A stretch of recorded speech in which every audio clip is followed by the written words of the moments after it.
I've been using the Cooler Master MasterKeys S as my lap board, as in the one that sits on my lap while I'm casually typing or working. That's what I love about these Cooler Master keyboards. They're compact in design, no flair, just to the point with the features you need. The thing they're missing is dedicated media keys, but they do have a function key to make up for that. My problem with the MasterKeys S though is that I do actually miss having the number pad. That's changed now with the MasterKeys M, which is another compact board, but it has the number pad instead. You can switch between the arrow keys and number pad by hitting numlock. While it can be confusing for your muscle memory at first, I definitely prefer having the number pad there when I need it. So my choice now is the MasterKeys M instead of the S. Of course, you need to choose what's right for you. For those that don't need a compact keyboard, you can get the MasterKeys L. And for an extra special bonus, here's the crystal edition of the L, which has clear keycaps to let all the light through. This is my current favorite board just because it looks awesome, and I can show off that I don't need the markings on the keycaps to know which key is which. So it's a special edition, definitely not for everyone. The dimensions of the boards are 43.5cm long for the L versions, and 38 by 14 for the M, and 3 at the front, 4cm at the back for the key heights, and the stands raised to back by about 1.5cm. The construction feels fairly solid even though it's a matte plastic shell. There is some flex to it, but not much. It doesn't pick up on fingerprints though. And they're all closed board designs, which makes them harder to clean. I prefer open boards, but it's still good. The good news is that there is no ping sound when typing. These are the Cherry MX Blue switches, so they're loud and clicky. Also available in red, brown, and silver. Here's a typing test so you know the basic sound of it.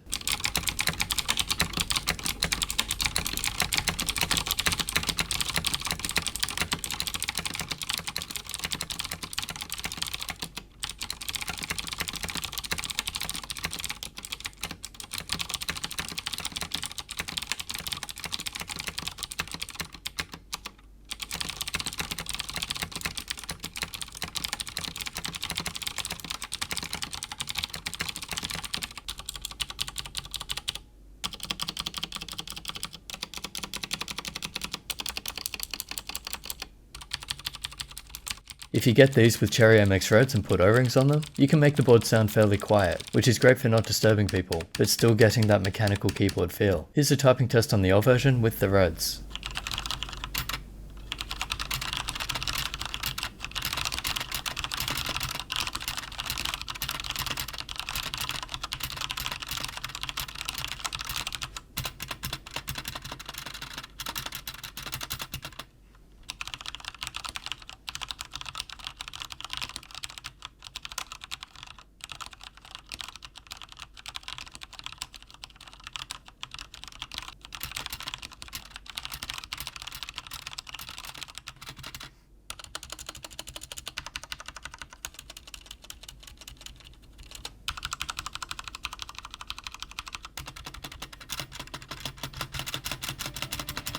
For some reason, the spacebar on my L version rattles pretty badly. The space on the M and S versions are fine, so it's a bit of a quality control concern, but hopefully if you get one like this, you can get a replacement. The keycaps aren't the highest quality, but they feel good to type on and have a standard font. There is some lateral movement to the larger keys like Shift and Enter, but they feel fine.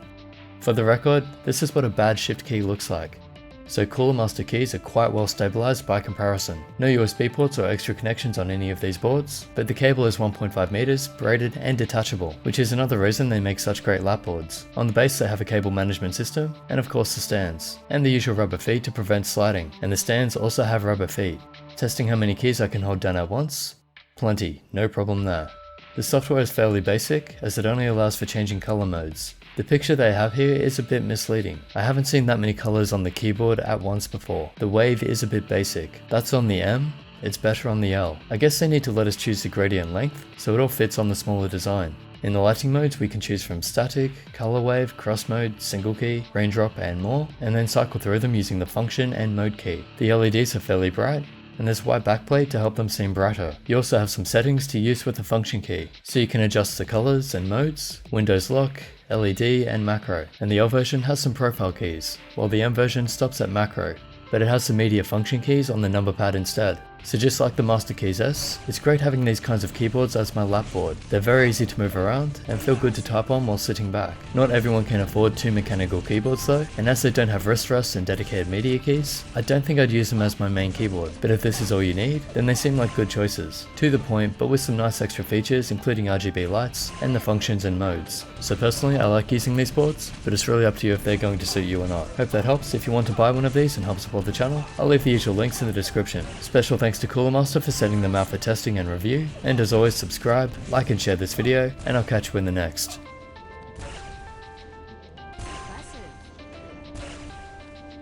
Impressive.